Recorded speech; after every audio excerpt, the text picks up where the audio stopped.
بزرگان محترم،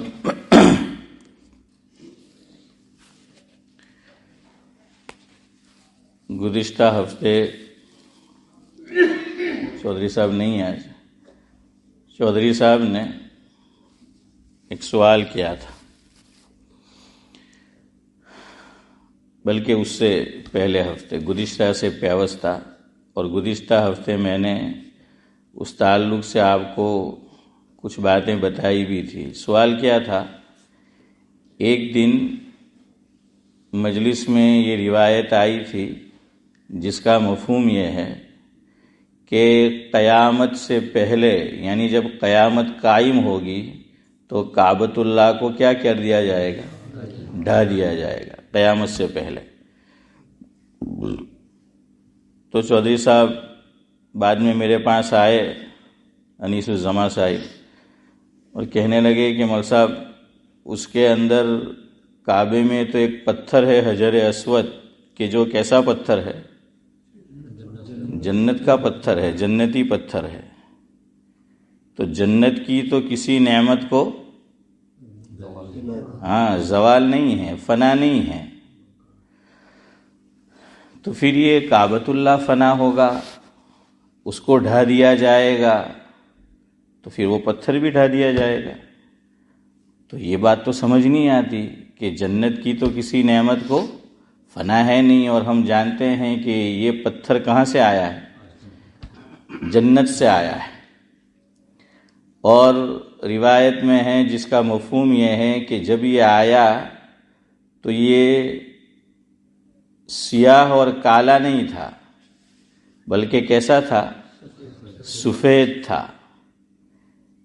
لیکن کتابوں میں لکھا ہے کہ انسانوں نے اس کو مس کیا، چھوا، تو گناہ بھرا وجود اور ہاتھ، ہونٹ یہ اس سے مس ہوتے رہے، تو اس کا اثر اس پتھر میں بھی آ گیا، اور یہ پتھر کیسا ہو گیا؟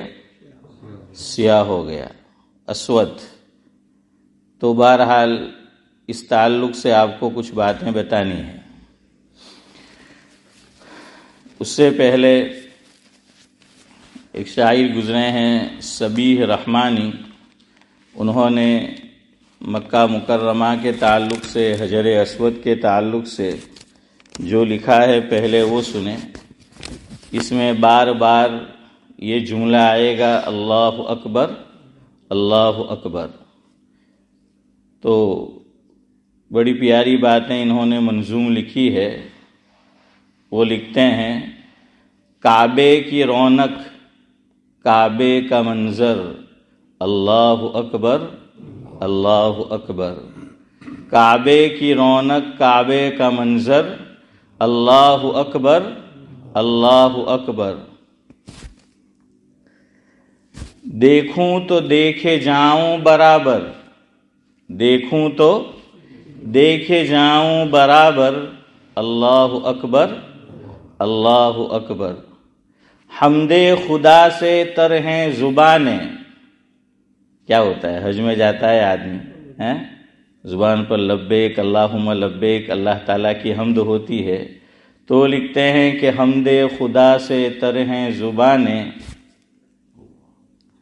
کانوں میں رس گھولتی ہیں اذانیں، کانوں میں رس گھولتی ہے اذانیں، بس ایک صدا آ رہی ہے برابر، اللہ اکبر، اللہ اکبر۔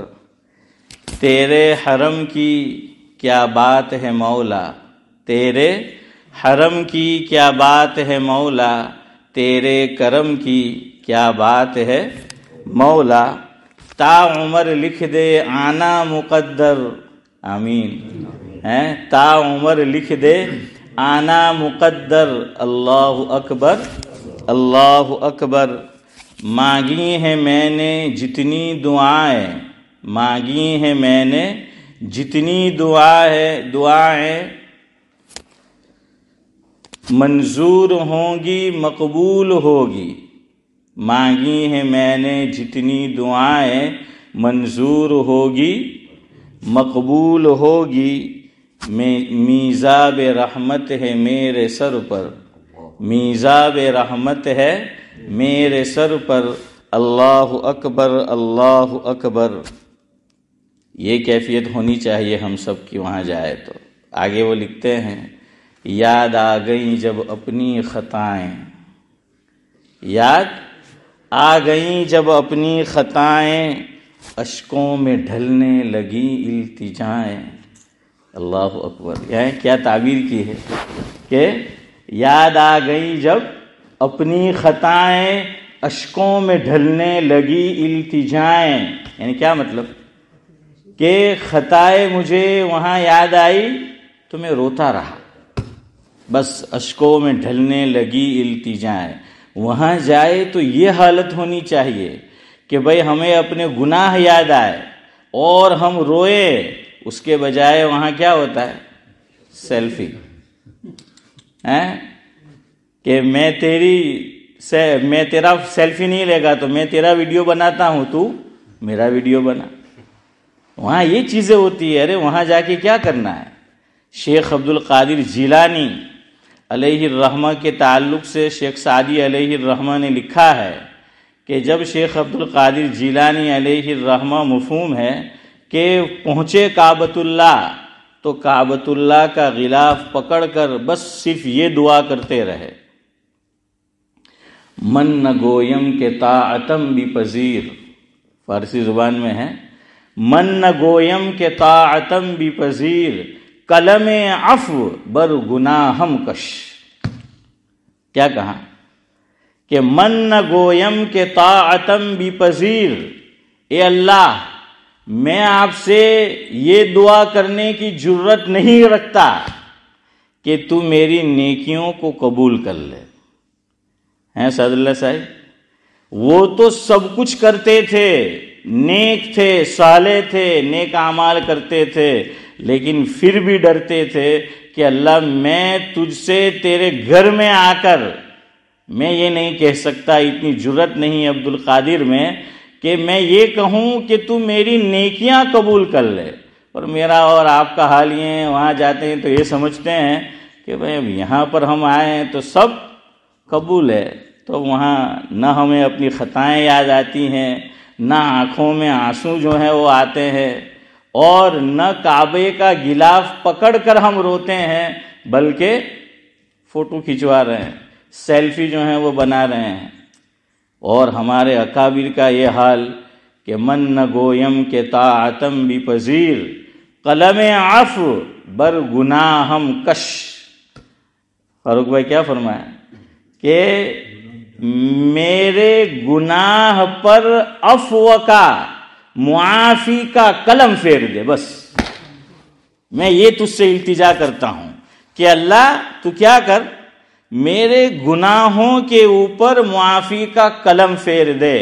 یہاں علماء نے ایک بات جاوید بھائی بڑی پتے کی لکھی ہے، معافی اللہ سے وہی مانگے گا گناہوں کی جو اپنے آپ کو گنہگار سمجھے گا۔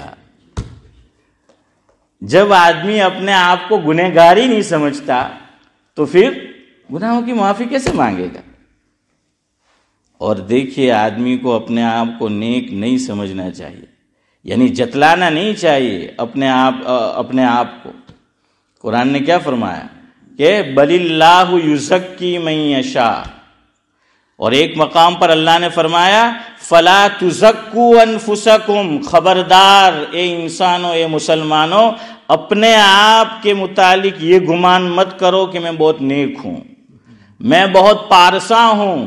فرمایا اپنے تعلق سے یہ گمان مت رکھو، بلکہ آقا کی سیرت مجھے اور آپ کو اگر ہم پڑھتے ہیں تو یہ بتاتی ہے کہ حضور اکرم صلی اللہ علیہ وسلم، صدیق بھائی، بعض لوگوں کا نام ایسا تھا کہ جس کا میننگ اور مفہوم ہوتا تھا نیک، پرہیزگار، تو حضور نے اس کو بدلوا دیا۔ ہاں، اس کو کیا کر دیا کہ بدلوا دیا۔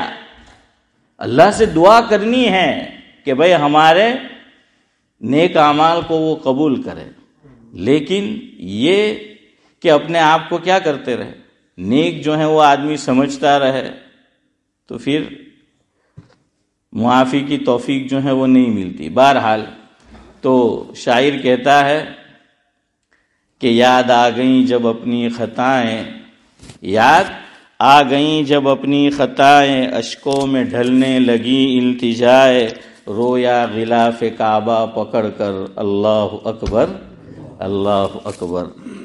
اور یہ جو مطلع ہے وہ مجھے بہت پسند ہے، اور حجر اسود کا ہی اس کے اندر تذکرہ ہے۔ دیکھیے کتنی اچھی بات لکھی ہے۔ اس کے بعد پھر میں آگے جو ہے بات شروع کرتا ہوں۔ وہ لکھتے ہیں بھیجا ہے جنت سے تجھ کو خدا نے، حجر اسود کے تعلق سے، حجر اسود کے تعلق سے لکھا ہے بھیجا ہے جنت سے تجھ کو خدا نے، اور یہ ہے اصل جملہ، بھیجا ہے جنت سے تجھ کو خدا نے، چوما ہے تجھ کو میرے مصطفیٰ نے۔ یہ ہے اصل۔ جب جب پڑھتا ہوں دل مچل اٹھتا ہے، اور ایسا محسوس ہوتا ہے بس اس کو پڑھتے رہے بار بار۔ نورانی بھائی کیا لکھا؟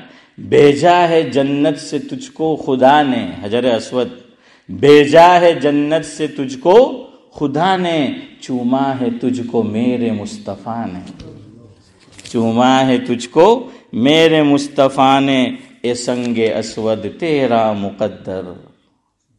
یعنی کہاں جا رہا ہے کہ تو کتنا خوش نصیب ہے کہ تجھے میرے آقا کے لبوں نے مس کیا ہے۔ یہ خوش قسمتی تیرے مقدر میں ہے کہ میرے آقا نے تجھے مس کیا۔ تو کہاں کہ اے سنگ اسود تیرا مقدر، اللہ اکبر اللہ اکبر۔ چلے ایک مرتبہ پھر پڑھتے ہیں۔ بھیجا ہے جنت سے تجھ کو خدا نے، بھیجا ہے جنت سے تجھ کو خدا نے، چوما ہے تجھ کو میرے مصطفیٰ نے، اے سنگ اسود تیرا مقدر، اللہ اکبر اللہ اکبر۔ اللہ تعالیٰ یہ سعادت مجھے اور آپ کو بھی نصیب فرمائے۔ ایک عربی کا شاعر گزرا ہے جن کا نام ہے محمد بن محمد۔ یہ میں آپ کو بتا رہا ہوں اس لیے کہ کبھی آپ حجر اسود کو چومو، اللہ موقع دے تو کس نیت سے چومنا ہے، کیا کرنا ہے، وہ میں بتا رہا ہوں آپ کو۔ تو عربی کے شاعر گزرے ہیں جن کا نام ہے محمد بن محمد، متوفا 768 ہجری، 768 ہجری میں ان کا انتقال ہوا ہے۔ عربی زبان میں حنیف بھائی انہوں نے ایک رباعی کہی ہے جس کا مفہوم یہ ہے کہ اے حجر اسود، میں تجھے اس لیے چومتا ہوں کہ میرے آقا نے تجھ کو چوما ہے تو میرے ہونٹ وہاں مس ہو جائے جہاں آقا کے ہونٹ مس ہوئے ہیں۔ حسن بھائی یہ ہے عشق کی بات۔ تو بس ویسے ہی چوم چاٹ کے مت آ جاؤ، چومنے سے پہلے استحضار کرو کہ میں اسے اس لیے چوم رہا ہوں کہ یہ وہی پتھر ہے، یہ جنتی پتھر ہے کہ اس پتھر کو میرے آقا کے مبارک ہونٹوں نے مس کیا ہے، اس کو چوما ہے، میرے آقا کے مبارک ہاتھ وہاں پر لگے ہیں، تو تاکہ میرے ہونٹ ان جگہوں کو مس کر لے جہاں میرے آقا کے ہونٹ مس ہوئے۔ یاد رہے گی یہ بات؟ ہاں، جب بھی جاؤ رک جاؤ بوسہ دینے سے پہلے، اور یہ بات ذہن میں لاؤ اور یہ سوچو کہ میں صرف حجر اسود کو بوسہ نہیں دے رہا ہوں، بلکہ اسماعیل چچا کیا ہے کہ اس میں مجھے ایک چیز اور مل رہی ہے، ایک سعادت۔ یہ تو جنتی پتھر ہے ہی صحیح، لیکن اس پہ میرے آقا کے ہونٹ مبارک لگے ہیں، ان کے ہاتھ مبارک، اس نے اس کو چھوا ہے۔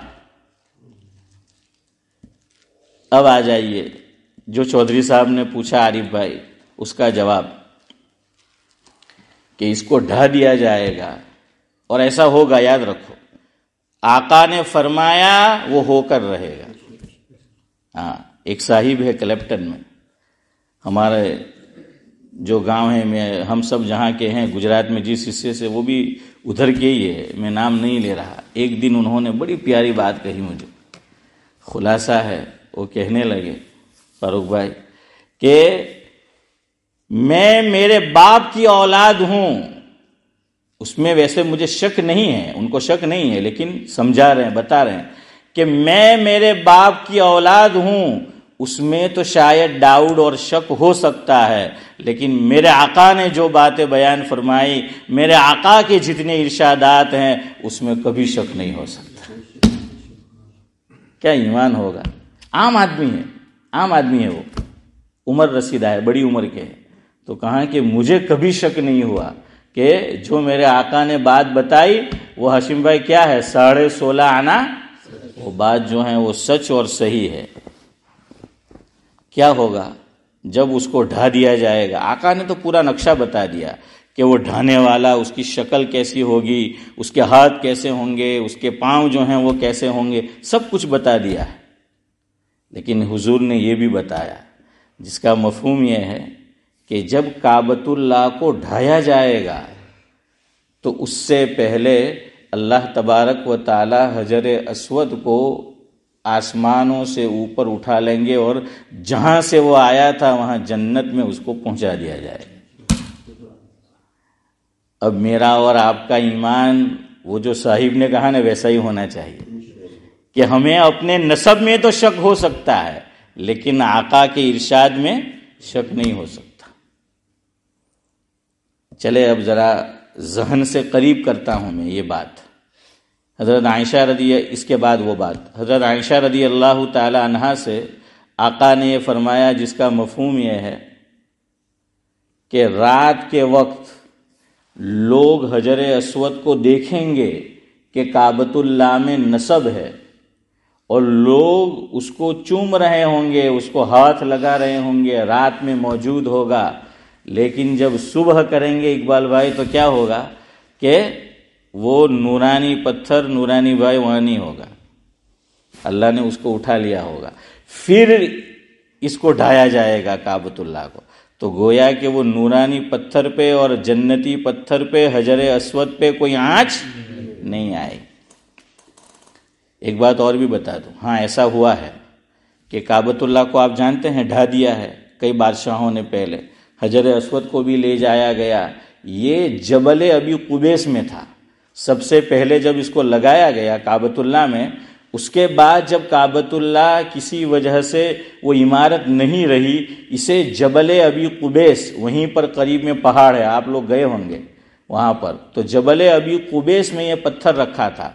اللہ رب العزت کی طرف سے جب حضرت ابراہیم علیہ السلام اور حضرت اسماعیل علیہ السلام نے کعبۃ اللہ کی تعمیر کی تو بتایا گیا کہ جبل ابی قبیس میں وہ پتھر رکھا ہوا ہے حجر اسود، جبریل امین لے کر آئے ہیں اور حضرت ابراہیم علیہ السلام کو دیا ہے کہ اسے اس کی جگہ پہ نصب کر دو، اسے وہاں پر رکھ دو. تو ہوا ہے ایسا، لیکن وہ ضائع نہیں ہوا، وہ ہے. اب اللہ تعالیٰ قرآن کریم میں مثال دیتے ہیں، ہمیں سمجھاتے ہیں، اور مثال صرف مثال نہیں ہے بلکہ حقیقت واقعہ ہے. قرآن کریم میں ایک سورت ہے 19ویں پارے میں جس کا نام ہے سورہ نمل. کیا نام ہے؟ سورہ نمل. ہدہد پرندہ ہے. حضرت سلیمان علیہ السلام کی حکومت سب پر تھی، چرندوں پرند پر تھی، انسانوں پر تھی، جناتوں پر تھی. تو کیا ہوا؟ قرآن کہتا ہے کہ وَتَفَقَّدَ الطَّيْرُ فَقَالَ مَا لِيَ لَا أَرَى الْهُدْهُدَ أَمْ كَانَ مِنَ الْغَائِبِينَ. کہ سلیمان علیہ السلام نے ہدہد کو اپنی مجلس میں نہیں پایا تو پوچھا کہ ہدہد کہاں ہیں، غائب ہیں. بتایا گیا کہ نہیں معلوم کہ ہدہد کہاں گیا ہے. تو سلیمان علیہ السلام نے فرمایا کہ لَأُعَذِّبَنَّهُ عَذَابًا شَدِيدًا أَوْ لَأَذْبَحَنَّهُ أَوْ لَيَأْتِيَنِّي بِسُلْطَانٍ مُبِينٍ. دیکھیے یہاں سے ایک بات سمجھنے کی ہے. سلیمان علیہ السلام نے پکا ارادہ کر لیا جاوید بھائی کہ میں اس کو سزا دوں گا اور سزا بھی سخت دوں گا غیر حاضری کی، اور یہ بھی فرمایا ہو سکتا ہے اسے ذبح بھی کر دوں، اس کا کام کیا کر دوں حسن بھائی، تمام کر دوں۔ لیکن ایک بات کہی ہے وہ ہم سب کو سمجھنے کی ہے، او لیأتینی بسلطان مبین، فرمایا کہ میں اسے موقع دوں گا اس بات کا کہ تو غیر حاضر کیوں رہا، تو صفائی پیش کر۔ ہم لوگ تو فوراً جج بن جاتے ہیں، تو وہ جج نہیں بننا ہے، اس کو موقع دینا ہے۔ اور دنیا میں بھی ہر عدالت کیا کرتی ہے، اس کو موقع دیا جاتا ہے کہ صفائی کا موقع دے کہ بھائی ایسا کیوں ہوا۔ تو جب وہ آیا ہدہد تو اس سے صفائی مانگی کہ کیوں غیر حاضر تھا، تو اس نے کہا کہ کیا بتاؤں، ایک عورت ہے، سبا قوم ہے، تو فرمایا کہ ملکہ سبا ہے، خاتون ہے، اور وہ حکومت کر رہی ہے وہاں پر، تو میں اس کو دیکھ کر آیا ہوں، اور اللہ کو چھوڑ کر وہ غیر اللہ کی پرستش کر رہے ہیں۔ تو سلیمان علیہ السلام نے کہا کہ میں کیسے سچ مانوں کہ تو سچ کہہ رہا ہے، چل یہ لیٹر لے، خط لے، اور جا کر اس کو ڈال کر آ۔ اب یہ ہوا، سلیمان علیہ السلام نے کیا کیا کہ دیکھ لیا کہ یہ سچا ہے ہدہد اپنی بات میں، اس کو سزا نہیں دی کہ اس نے جو صفائی پیش کی ذہن میں آ گئی یہ سچ بول رہا ہے۔ تو اب سلیمان علیہ السلام نے کیا کیا کہ قال یا ایھا الملأ ایکم یاتینی بعرشها قبل ان یاتونی مسلمین قال عفریت من الجن انا آتیک به قبل ان تقوم من مقامک وانی علیہ لقوی امین۔ ایک یہ بات ہے، سلیمان علیہ السلام نے حاضرین سے کہا، اور حضرت کی حکومت انسانوں پر بھی تھی جناتوں پر بھی تھی، تو فرمایا کہ وہ تو آئے گی یہاں پر، بلقیس تو اطاعت اور فرما بردار بن کر اس کو تو آنا ہے میرے دربار میں، لیکن میں یہ چاہتا ہوں کہ وہ جس تخت پر بیٹھتی ہے اور حکمرانی کرتی ہے، تو کیا کرو صدیق بھائی کہ کوئی ہے ایسا کہ وہ وہاں سے یہاں آئے، اس سے پہلے اس کا تخت یہاں پر حاضر کر دیا جائے۔ تو جنات تھا اس میں، تو جنات نے یہ کہا کہ ہاں میں کر سکتا ہوں کہ وہ یہاں پر آئے، اس سے پہلے میں تخت کو حاضر کر دوں گا۔ تو سلیمان علیہ السلام کی مجلس لگتی تھی، تو فرمایا کہ یہ مجلس ختم ہو تمہاری، اور یوں بھی تعبیر کر سکتے ہیں کہ وہ آئے اس سے پہلے، لیکن قرآن نے یہ کہا ہے کہ مجلس یہ ختم ہو اس سے پہلے میں یہ تخت حاضر کر دوں گا۔ تو حضرت سلیمان علیہ السلام نے سوچا کہ اور ذرا جلدی تخت آنا چاہیے اس سے بھی پہلے، تو پھر کیا ہوا، قال الذی عنده علم من الکتاب انا آتیک به قبل ان یرتد الیک طرفک الی آخرہ۔ وقت نہیں ہے، 8:30 بجے تک انشاءاللہ ختم کرتے ہیں۔ تو اس میں ایک عالم دین تھے جن کے پاس اسم اعظم تھا۔ کیا تھا؟ اسم اعظم۔ تو انہوں نے کہا کہ حضرت میں یہ کر سکتا ہوں، پلک جھپکنے کے برابر، ادھر دیکھو میری طرف، یہ ہوا پلک جھپکنا، کتنی دیر لگی ہے؟ سیکنڈ۔ فرمایا کہ پلک جھپکنے کے برابر بلقیس کا تخت جہاں پر ہے وہاں سے آپ کے دربار میں موجود ہوگا۔ یہ قرآن کہہ رہا ہے، اور اگر ہم نے نہیں مانا ایمان سے نکل گئے۔ ہاں یاد رکھو، نہیں مانا ایمان سے گئے۔ قرآن کے ہر حکم پر، ہر بات پر ایمان لانا ضروری ہے۔ تو وہ تخت لے آیا وہ عالم دین، ان کا نام لکھا ہے تفسیر کی کتابوں میں آصف بن برخیہ، کہ وہ تخت انہوں نے حاضر کر دیا۔ اب دیکھیے وہ خاتون کتنی ہوشیار تھی۔ حضرت موسیٰ علیہ السلام نے پوچھا، جب وہ بلقیس آئی ہے، بلقیس جب آئی ہے ملکہ سبا، تو اس سے پوچھا کہ یہ تخت تیرا تو نہیں ہے؟ جو ذہین لوگ ہوتے ہیں، ہوشیار ہوتے ہیں فاروق بھائی، ان کا جواب ایسا ہوتا ہے۔ جواب دیکھیے کتنا پیارا دیا، نہ ہاں کہاں نہ کہاں، کتنا پیارا جواب. نہ ہاں نہ نا، کیا کہا؟ قالت کأنہ ہو. کیا فرمایا ہے عرش؟ کیا فرمایا کہ ہاں گویا کہ یہ ویسا ہی ہے. نہ یہ کہا کہ وہ نہیں ہے اور نہ یہ کہا کہ وہی ہے، بلکہ کیا کہا؟ گویا کہ یہ وہی ویسا ہی ہے، یہ گویا کہ وہی ہے، ویسا ہی ہے، وہی تھا وہ. اب دیکھیے مجھے اس سے کیا بتانا ہے آپ کو. تخت کہاں ہے؟ کافی دور ہے.